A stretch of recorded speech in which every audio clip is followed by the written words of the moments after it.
Okay, I grew up between two small towns, Perdekop and Forecrest. Yeah.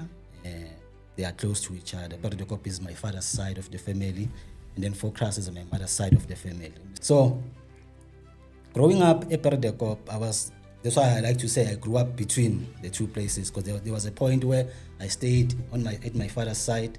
There was a time where I stayed at my mother's side. And the reason I'm going to tell you now why. Up until I started writing and being this guy that I am. So, Perdekop, my father's side, I was staying with my grandmothers. I was raised by my grandmothers. My father was working here in Joburg.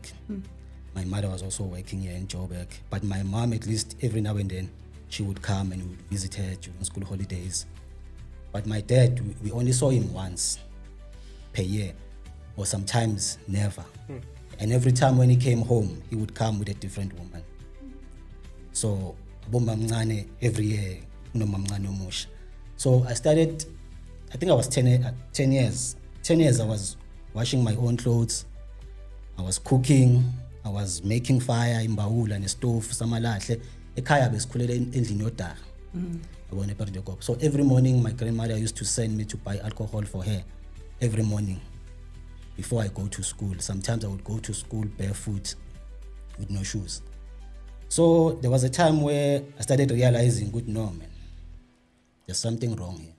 Because sometimes I would do my neighbor's garden and she would pay me with a plate of food because there was no food at home.